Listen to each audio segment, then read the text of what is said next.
అందరికీ నమస్కారం. మన ఛానల్ లెజెండ్స్ ఆఫ్ ద పురాణాస్కి స్వాగతం. ఈరోజు మనం చిత్రాంగదుడు, విచిత్ర వీరుడు, ధృతరాష్ట్రుడు మరియు పాండురాజు గురించి తెలుసుకుందాం. గత వీడియోలో మనం 3 విషయాలు తెలుసుకున్నాము.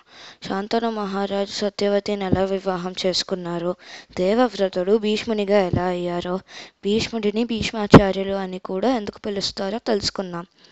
సత్యవతి ద్వారా శాంతనుకి 2 పిల్లలు ఉన్నారు, చిత్రాంగదుడు మరియు విచిత్ర వీరుడు. శాంతను మహారాజు మరణించిన తర్వాత చిత్రాంగదుడు హస్తినాపురానికి రాజు అయ్యాడు. కానీ చిత్రాంగదుడు అనే గంధర్వుడు కూడా ఉండేవాడు. ఇరువురిలో ఒకరే ఉండాలని వారు ఒకరితో ఒకరు నిరంతరంగా 2 సంవత్సరాలు తలపడ్డారు. అందులో రాజు అయిన చిత్రాంగదుడు గంధర్వుడైన చిత్రాంగదుడి చేతిలో చంపబడ్డాడు. విచిత్ర వీరుడు చిన్నవాడు కావడంతో భీష్మ పితామహ రాజ్య బాధ్యతను తీసుకున్నారు. విచిత్ర వీరుడు పెద్దయ్యాక తల్లి సత్యవతి తన కుమారుడికి వివాహం చేయాలని నిర్ణయించుకుంది. అందుకు భీష్మ పితామహ విచిత్ర వీరుడికి వధువుని తీసుకొని రావటానికి కాశీ పట్టణానికి బయలుదేరాడు. అక్కడ కాశీరాజు తన 3 కుమార్తెలైన అంబ, అంబిక మరియు అంబాలికలకు స్వయంవరం ఏర్పాటు చేశారు. భీష్మ పితామహ స్వయంవరానికి వచ్చిన అందరు యువరాజులను ఓడించారు. అంబ, అంబిక, అంబాలికలను భీష్మ పితామహ తీసుకొని వెళ్తుండగా శల్యుడు భీష్ముడిపై దాడి చేశాడు. కానీ శల్యుడు ఓడిపోయాడు. భీష్మ పితామహ కాశీరాజు కుమార్తెలను హస్తినాపురానికి తీసుకుని వెళ్లారు. అక్కడ శల్యుడిపై తనకున్న ప్రేమను అంబ చెబితే భీష్ముడు మరియు తన తల్లి సత్యవతితో పాటు బ్రాహ్మణులు చర్చించి అంబను పంపించేశారు. విచిత్ర వీరుడు అంబిక, అంబాలికలను వివాహం చేసుకున్నాడు. అంబ శల్యుడి దగ్గరకు వెళ్ళి పెళ్లి కోసం అర్చించింది. కానీ శల్యుడు నిరాకరించాడు. భీష్ముడు నిన్ను ఆ స్వయంవరంలో గెలుచుకున్నాడు. ఇప్పుడు నువ్వు అతనికే సొంతం. నేను నిన్ను ఎందుకు స్వీకరించాలి? నువ్వు నా రాజ్యం నుంచి వెళ్ళి భీష్ముడితో ఉండు అని అన్నాడు. వేదనతో అంబ భీష్ముడి వద్దకు వచ్చింది. నీ వల్ల నా జీవితమే నాశనమైంది. నన్ను నీవే పెళ్లి చేసుకోవాలి అని గట్టిగా వాదించింది. కానీ భీష్మ పితామహ తన బ్రహ్మచర్య ప్రతిజ్ఞ వల్ల నిరాకరించాడు. అప్పుడు అంబ న్యాయం కోసం పరితపిస్తూ మునుల దగ్గరకు వెళ్ళింది. అక్కడ తన రాజైన రోతవాహనుడిని కలిసింది. అతనే అంబకు తాతయ్య. ఆమెను భీష్ముని గురువైన పరశురాముని దగ్గరకు వెళ్ళమని సూచించారు. పరశురాముడు భీష్మునితో యుద్ధం చేశాడు. ఆ యుద్ధంలో భీష్ముడు గనక ఓడిపోతే తన మాటను తప్పి అంబను వివాహం చేసుకోవాలి. కానీ ఆ యుద్ధంలో పరశురాముడు విజయం సాధించలేకపోయాడు. చివరికి అంబ శివుడిని ప్రార్థిస్తూ ఘోర తపస్సు చేసింది. తన తపస్సుతో ప్రసన్నమైన శివుడు ప్రత్యక్షమై ఏం వరం కావాలో కోరుకోమన్నారు. అందుకు అంబ భీష్ముని మరణానికి నేను కారణం అవ్వాలి అని చెప్పింది. అందుకు శివుడు నీ తరువాతి జన్మలో నీవు ద్రుపద మహారాజు కుమార్తెగా పుట్టి భీష్ముని పతనానికి కారణం అవుతావు అని చెప్పి శివుడు అంతర్ధానమయ్యాడు. అంబ ఆ జన్మను త్యజించి అగ్ని ప్రవేశం చేసింది. తన ప్రతీకార సంకల్పంతో పునర్జన్మలో ద్రుపదుడికి సంతానంగా జన్మించింది.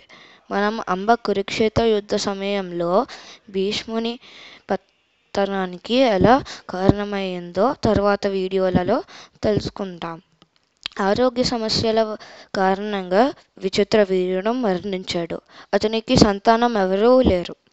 ఏం చేయాలో తెలియక సత్యవతి తన కుమారుడైన వేదవ్యాసుని పిలిచి అంబిక, అంబాలికలకు పిల్లలు పుట్టేలా ఆశీర్వదించమని కోరింది.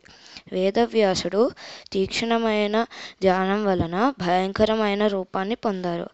ఆయన జటాలు పొడవుగా కట్టేసి ఉన్నాయి. శరీరం నుంచి ఎముకలు స్పష్టంగా కనిపిస్తున్నాయి.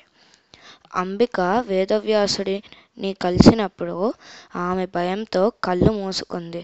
అందుకే తనకు అంధుడైన కుమారుడు జన్మించారు. అతని పేరు ధృతరాష్ట్రుడు. వేదవ్యాసుని చూసిన అంబాలిక పాలిపోయింది. అందుకే పాలిపోయిన కుమారుడు జన్మించాడు. అతని పేరు పాండు. 2 కుమారులు రాజులు ఉండడానికి అనర్హులుగా భావించబడ్డారు. ఇది సత్యవతి మరియు భీష్ములకు ఎంతో ఆందోళన కలిగించింది. వారు అంబాలికను మళ్ళీ పంపాలని నిర్ణయించుకొని తనను వెళ్ళమని చెప్పారు. కానీ తను వేదవ్యాసుడిని ఎదుర్కోవడానికి చాలా భయపడింది. బదులుగా ఆమె తన దాసి పరిశ్రమిని మారువేషంలో పంపింది. తను ఎంతో గౌరవంగా అతని వద్దకు వెళ్ళి మహర్షిని సేవించింది. అందుకే తనకు విదురుడు అనే తెలివైన కుమారుడు జన్మించాడు. మనం ఇప్పుడు విదురుడి జన్మ కోసం తెలుసుకుందాం. ఒకసారి మాండవ్య మహర్షి తపస్సులో నిమగ్నమై ఉన్న సమయంలో కొంతమంది అక్కడికి వచ్చిన దొంగలను మహర్షిని కలిసి అందరినీ పట్టుకొని రాజుని వద్దకు తీసుకొని వెళ్ళారు. వాస్తవం తెలియక రాజు వారందరికీ శిక్షగా త్రిశూలంతో ఛేదించాలని ఆదేశించాడు. దొంగలు చనిపోయారు. కానీ మహర్షి తన యోగ శక్తితో చాలా కాలం బ్రతికేలా తపస్సులో ఉండిపోయాడు. ఈ విషయం రాజుకు తెలిసిన తరువాత ఆయన విచారంతో మహర్షిని క్షమించమని కోరాడు. మహర్షి క్షమించారు. త్రిశూలం తీసివేయాలని ఆదేశించిన చిన్న భాగం శరీరంలో ఉండిపోయింది. ఆ భాగాన్ని అని అంటారు. అందుకే ఆయనకు అని మాండవ్యుడు అనే పేరు వచ్చింది. మరణించిన తరువాత మాండవ్య మహర్షి యమునిని ప్రశ్నించాడు. నిర్దోషుడైన నన్నెందుకు ఇలా శిక్షించావు?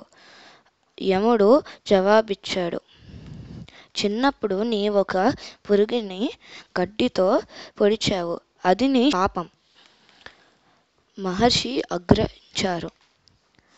12 ఏళ్ల లోపల పిల్లలకు ధర్మాధర్మాలు బోధన ఉండదు. అటువంటి వయసులో పాప ఫలితాలు కేటాయించడం అన్యాయం అని అన్నారు.